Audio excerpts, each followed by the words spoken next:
Assalamualaikum warahmatullahi wabarakatuh. Halo Sobat Mandua Mojokerto, selamat datang di podcast Inspirasi, tempat berbagi cerita, berbagi pengalaman, dan berbagi mimpi yang menjadi kenyataan. Masih banyak yang bertanya, benarkah madrasah bisa bersaing masuk kampus terbaik dan juga bahkan kampus luar negeri? Hari ini jawabannya sudah hadir bersama saya, dua siswa Mandua Mojokerto lulusan 2025-2026 yang telah mampu membuktikan bahwa asal ada kemauan maka di situ akan terbuka untuk siapa saja jalannya. Baik, kita simak ngobrol langsung yuk. Mas Hafi, silakan perkenalkan dirimu. Halo semuanya, perkenalkan nama saya Ahmad Munawir Ahlafi, biasanya dipanggil Hafi. Saya diterima jalur IUP di Fakultas Kedokteran Universitas Airlangga.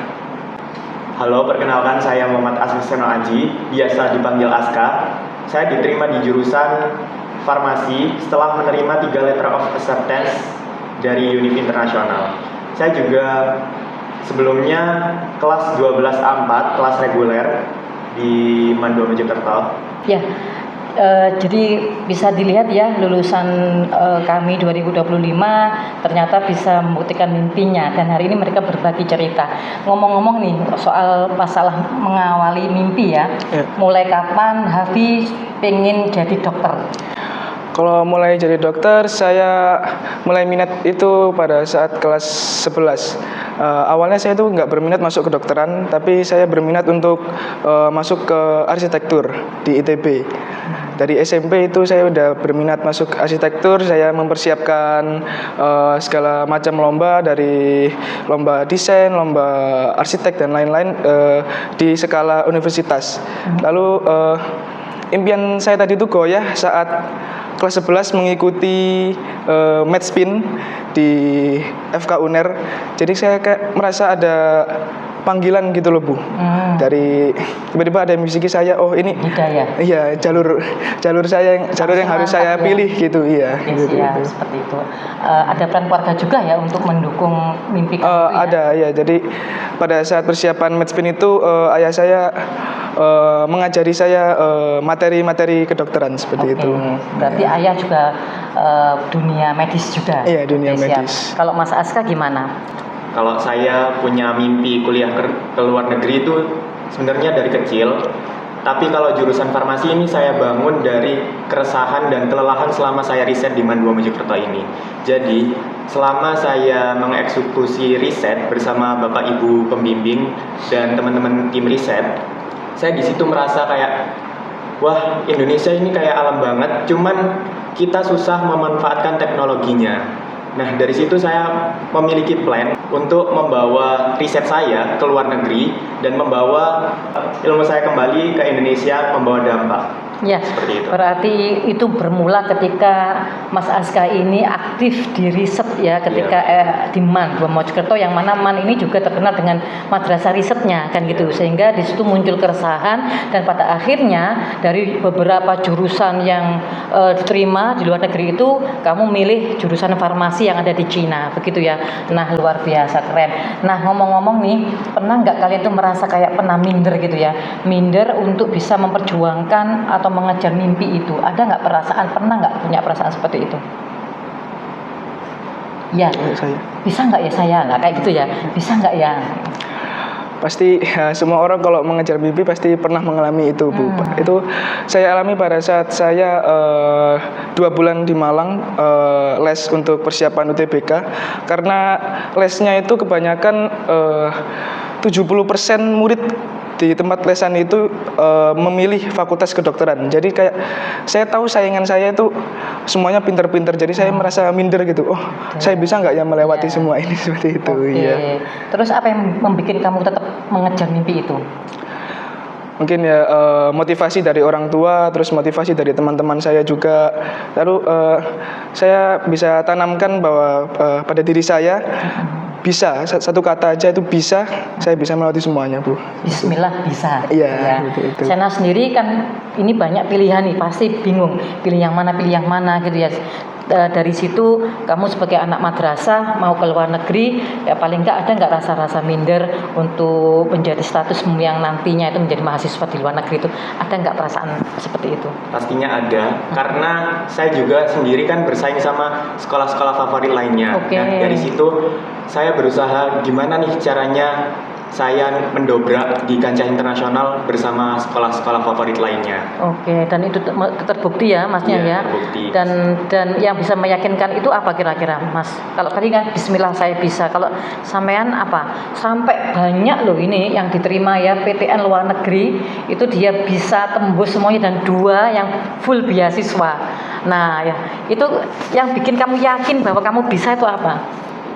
Itu bermula karena riset saya telah divalidasi sama International Science Project Competition 2024. Saya mendapatkan medali perak. Di situ saya merasa, wah mimpi saya ini nggak boleh goyah. Jadi saya harus terus nge-push biar saya dapat semua itu.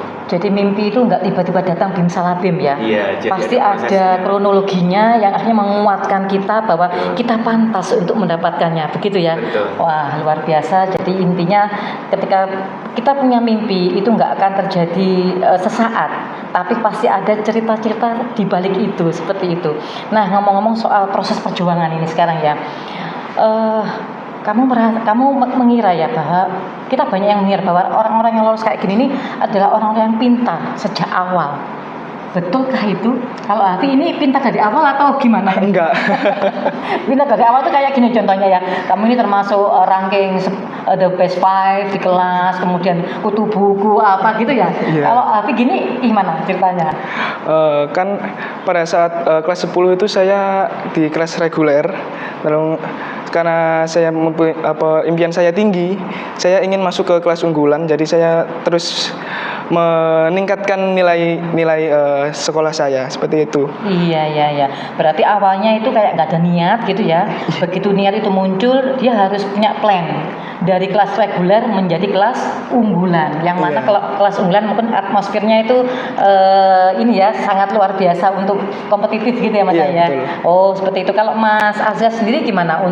Apakah dari awal ini pintar atau memang biasa-biasa dulu kemudian berubah menjadi lebih baik, seperti apa ceritanya? Yang pasti pintar itu relatif ya. Itu bukan jadi syarat utama buat bisa sekolah di internasional. Saya sendiri berusaha terus menerus mencoba mental itu jujur penting banget. Karena setiap kita mendaftar sekolah internasional, misal kita ditolak, kita pasti kayak aduh gagal nih, Down, gimana. ya. Iya, jadi kita harus punya mental baja buat nguatin itu. Pintar aja nggak perlu. Iya. Jadi sekali lagi kalau untuk masa intelektual gitu ya, itu nomor yang mungkin tidak harus nomor 1, tetapi lebih kepada istilah mental ya, Iya. mental untuk tangguh, untuk percaya diri gitu ya, bahkan memiliki positive thinking. Betul. Bahwa kita bisa, kita mampu dan kita yakin untuk bisa berkembang lebih baik lagi. Mungkin seperti itu ya untuk ceritanya. Jadi nggak harus pintar, tapi harus membangun diri untuk tumbuh terus dan berkembang menjadi lebih baik seperti itu. Oke. Nah ngomong-ngomong soal cerita ketika kalian berproses sampai sekarang, pernah nggak mengalami kegagalan? Entah itu nilai jelek atau entah yang lainnya, terus bagaimana kalian istilahnya bangkit untuk masalah tersebut? Pernah nggak? Yang pasti pernah gagal ya? Pernah. Kalau sukses pasti saya tanya ini, Iya. gagal pernah. Nah, bagaimana cara kamu bangkit untuk itu? Kalau saya biasanya pada saat gagal saya sering sholat malam, Bu. Jadi Alhamdulillah. saya minta ke Gusti Allah buat diringankan lah semua masalah saya, Oke. agar saya bisa bangkit lebih cepat lagi seperti itu. Iya. Karena mental itu tadi kan ngomong mental ya, sehingga begitu mental kita itu down, kalau habis sendiri langsung sujud gitu ya, minta dimudahkan segala urusannya lewat tahajud gitu ya. Kalau Aska bagaimana? Kembali lagi ke mental sih, Bu. Iya. Soalnya mental itu perlu banget buat kita terus mendobrak biar bisa sekolah internasional ini. Seperti apa afirmasi yang kamu kuatkan untuk mentalmu? ya ketika kamu down, ketika kamu gagal, itu kan mental yang harus kamu kedepankan. Paling enggak kamu dialog dengan dirimu sendiri. Kira-kira kalimat apa yang bisa kamu tanamkan dalam diri kamu bahwa saya bisa melalui kegagalan ini? Yang pasti seperti Mas Hafi, harus bisa. Harus bisa. Bismillah harus bisa. Oke. Dengan segala perjuangan pastinya ya. Iya. Oke, baik. Nah, sekarang kita terkait dengan apa yang sudah kamu capai. Berarti tantangan terbesar adalah mengatasi mental ya. Jangan sampai kita punya mental block, mental negatif, karena itu menjadi kendala kita untuk terus maju. Begitu ya kalau boleh kita simpulkan ya.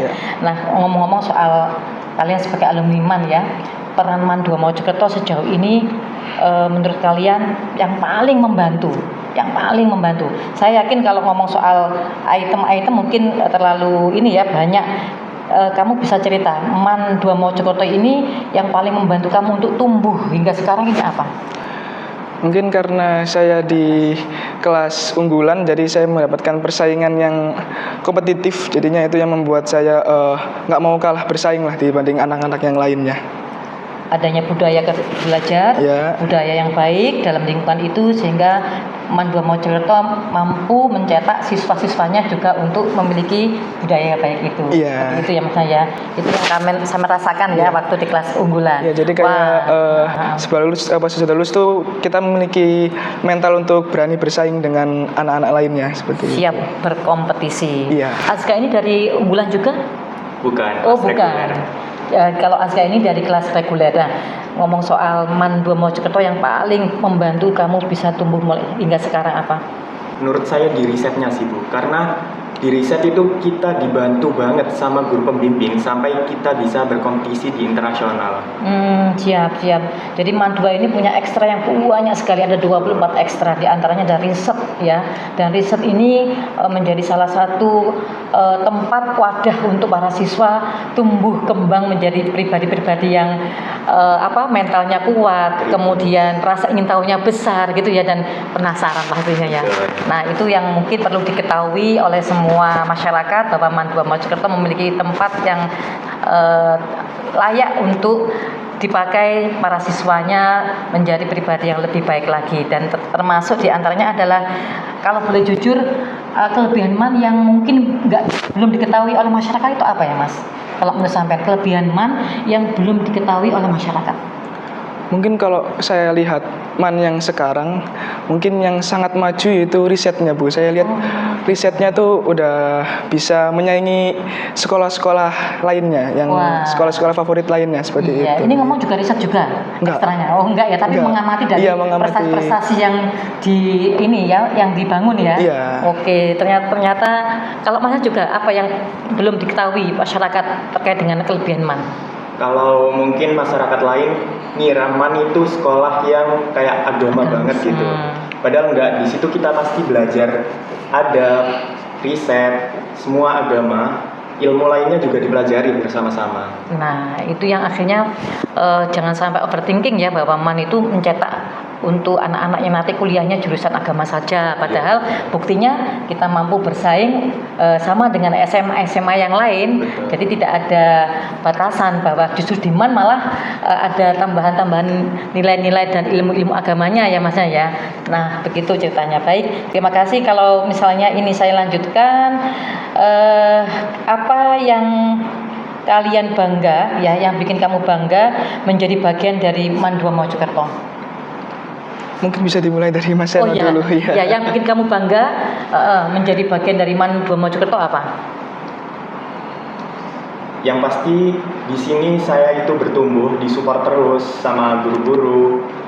Terus bisa lomba sampai internasional juga, saya bangga bisa bertumbuh di sini. Alhamdulillah. Kalau Hafi bagaimana?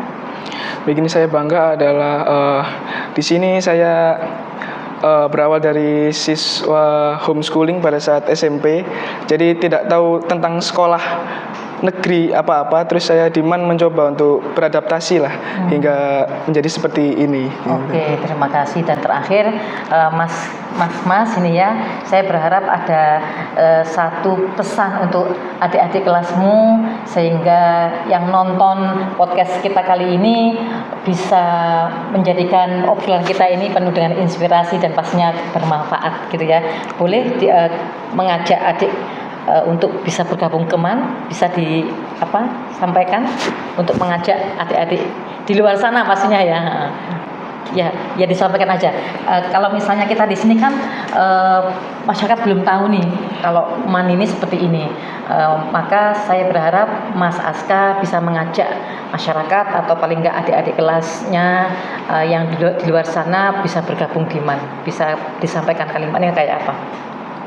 Yang pasti MAN 2 Mojokerto itu bagus banget, cocok untuk kita bertumbuh, karena di situ kita disupport banget dari risetnya sampai lomba-lomba nasional maupun internasional kita disupport banget.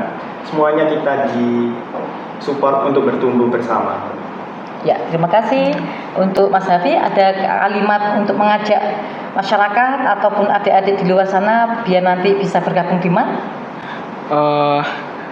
Mungkin MAN memiliki kelas unggulan yang sangat menarik sekali untuk bersaing dengan anak-anak lainnya. Dengan kita bersaing, kita memiliki target atau tujuan kita, sehingga kita nggak mau kalah dengan anak-anak yang lainnya, seperti itu. Oke, terima kasih. Dan Sobat MAN 2 Mojokerto, kiranya obrolan kita hari ini menjadi bukti bahwa keberhasilan bukan ditentukan dari mana kita berasal, tetapi seberapa besar kemauan kita untuk belajar, berdoa, berusaha. Gitu ya.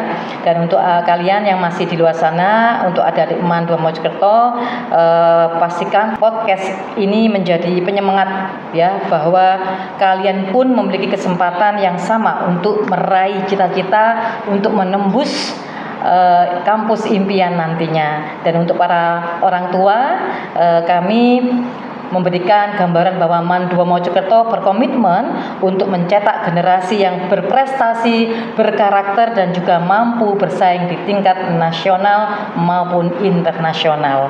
Kita sama-sama untuk mengakhiri podcast kita dengan slogan solid bergerak raih prestasi. Oke? MAN 2 Mojokerto, Solid bergerak raih prestasi.